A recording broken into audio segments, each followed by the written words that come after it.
To the Economics Department, Economic Development Instructor Mrs. Maris S. Manito, good day. We are the representatives of Bachelor of Arts in Economics 2A. What if the smallest unit of government holds the biggest power to change lives? Barangays are not just administrative units, they are the front line of development, governance, and public service. Today, we present an evaluative research of the Barangay Development Plan of Barangay Atipolo, a study that goes beyond compliance. It examines effectiveness, accountability, and impact. This research highlights not only what has been done, but what may be done to achieve sustainable and inclusive development. This study is grounded in the Local Government Code of 1991, which identifies barangays as the basic political units responsible for planning and governance. The Barangay Development Plan or BDP serves as a roadmap for community progress. However, challenges such as lack of structured evaluation make it necessary to assess its effectiveness. This research, supported by BIPSO, focuses on evaluating the BDP of Barangay Atipolo and proposing improvements aligned with the ALG standards. This study used a summative evaluation design to assess the effectiveness of the BDP after implementation. It applied the input, process, and content framework which is aligned with the CIPP model. This approach allowed us to systematically evaluate whether the barangay complies with the ALG standards. This study was conducted in Barangay Atipolo, Naval, Biliran, a coastal rural barangay. It has an estimated population of 3,571 and represents a typical rural community. Its demographic composition and geographic characteristics make it suitable for evaluating local development planning and governance practices. This study used a 7-step quality assessment tool based on the IPC framework. The tool includes yes or no questions supported by document verification. It was developed and validated by BIPSU Bay economics students and faculty in partnership with DILG Naval, ensuring reliability and alignment with national standards.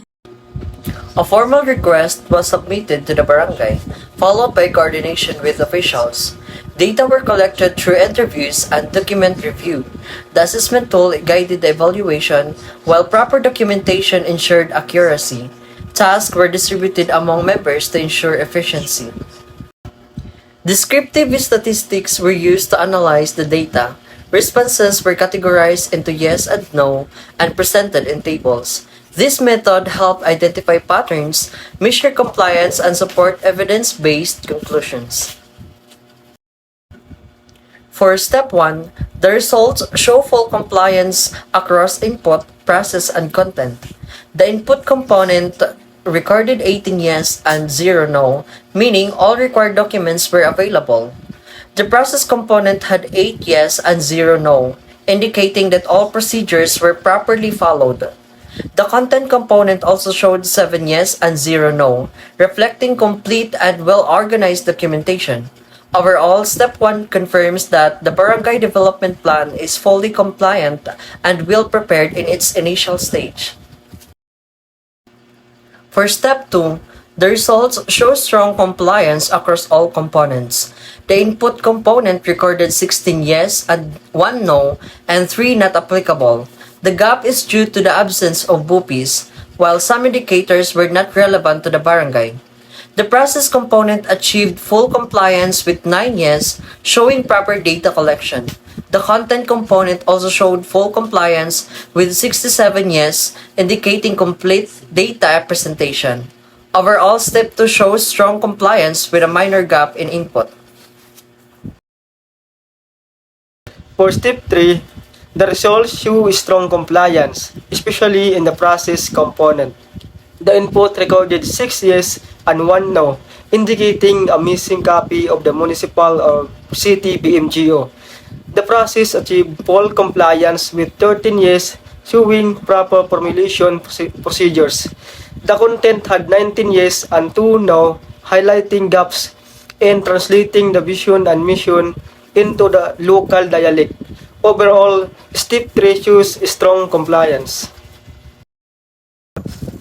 For Step 4, The results show complete compliance across all components. The input recorded 6 years, confirming all required documents were available.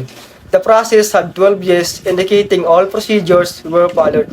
The content also showed 9 years, reflecting complete documentation of programs, projects, and funding.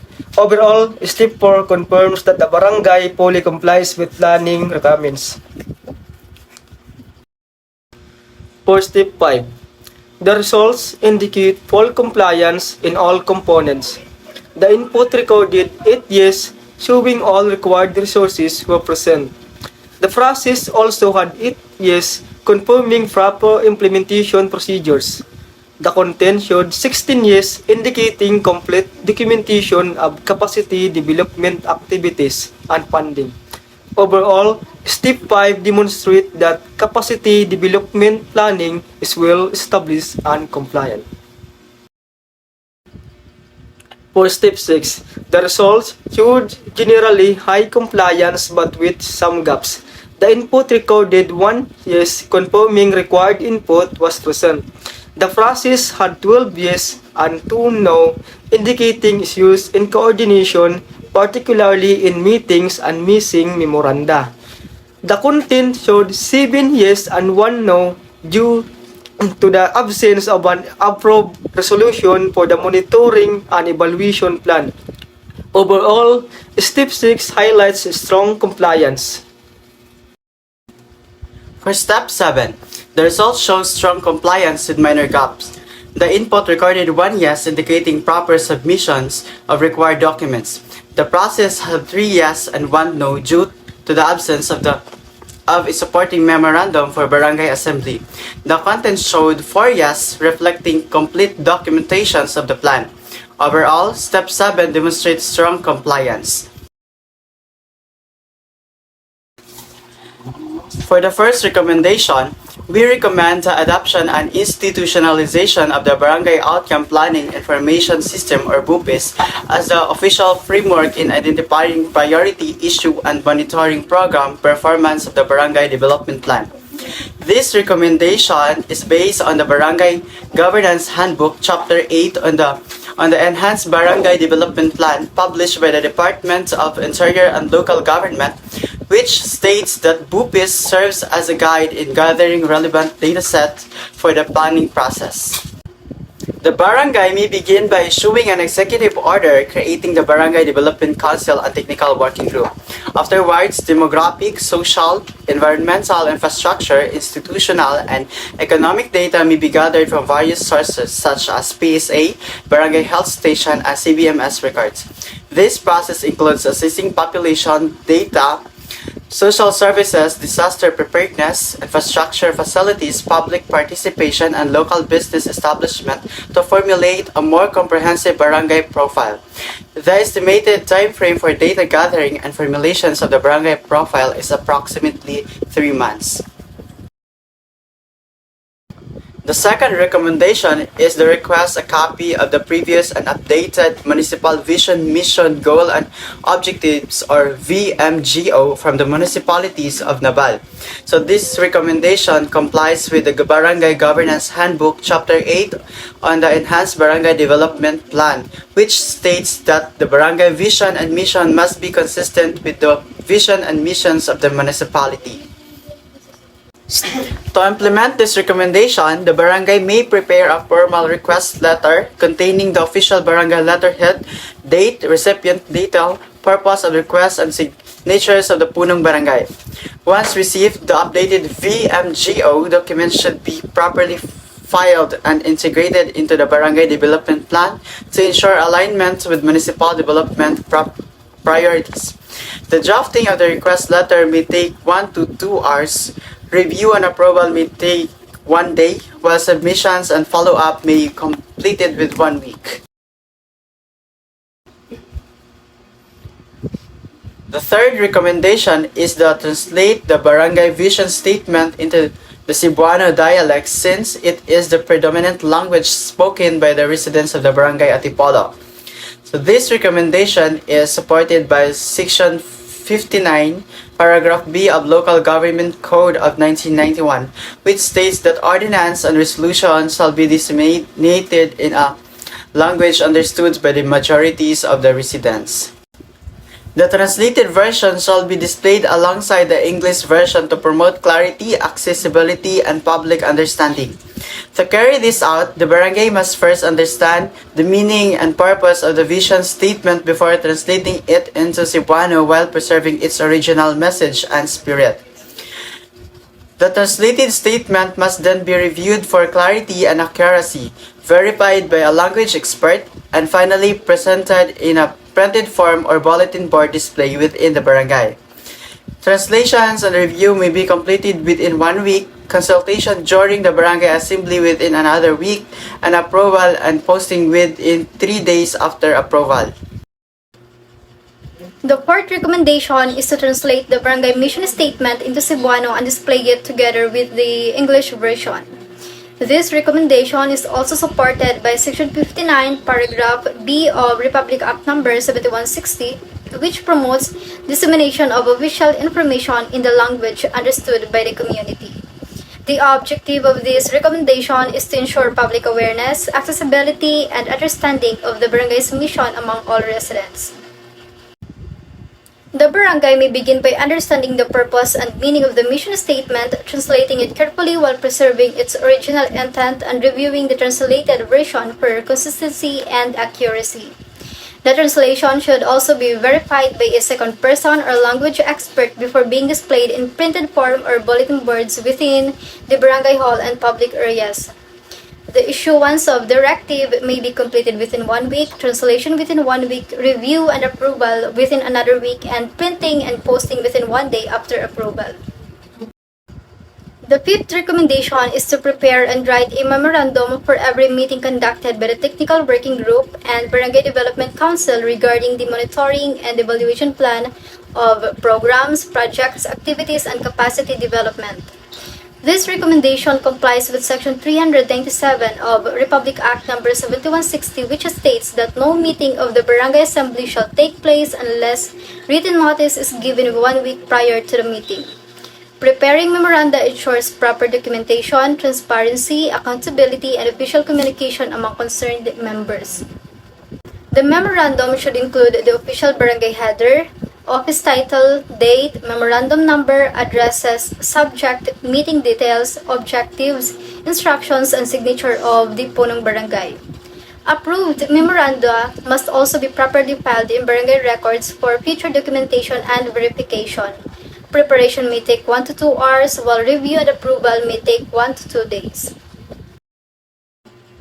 The sixth and seventh recommendations are to write a barangay resolution adopting and confirming the monitoring and evaluation plan for programs, projects, activities, and capacity development of the Barangay Development Plan.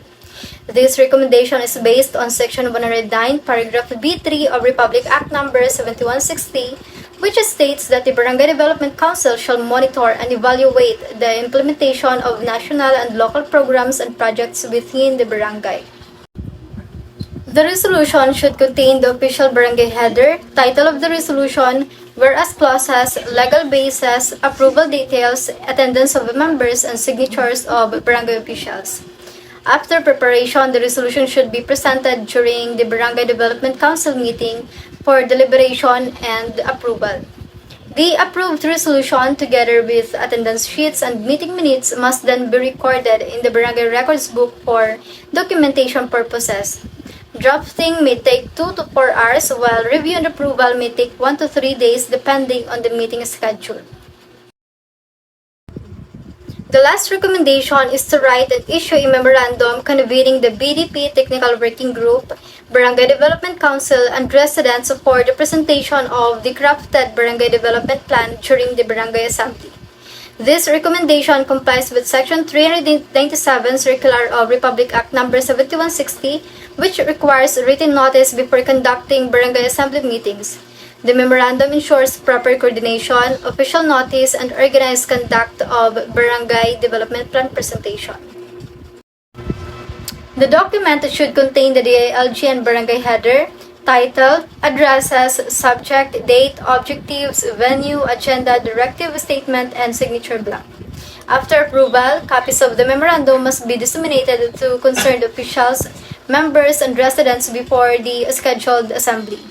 Preparation may take 1 to 2 hours, review and approval may take 1 to 2 days, and dissemination must be completed within 3 days before the barangay assembly. In conclusion, the evaluation revealed that Barangay Atipolo generally demonstrated strong compliance with the standards and guidelines by the Department of the Interior and Local Government or DILG. Most of the required inputs, processes, and content components of the Barangay Development Plan were properly complied with, reflecting the barangay's commitment to participatory governance and organized planning. However, several areas for improvement were identified, particularly in documentation, monitoring and evaluation procedures, localization of the mission and mission statements, and the adoption of BUPIs. Through the implementation of the proposed recommendations, the barangay can further strengthen transparency, accountability, evidence-based planning, and sustainable local development. Ultimately, the strength of a barangay lies not just in its plan, but in its commitment to act, improve, and serve its people with integrity. The evaluation of Barangay Atipolo's development plan reveals that while compliance has been largely achieved, true progress depends on continuous refinement, inclusivity, and accountability. With these proposed revisions, we envision a more responsive, data-driven, and people-centered barangay, one that does not merely plan for development but actively transforms it into meaningful outcomes for every resident. Thank you.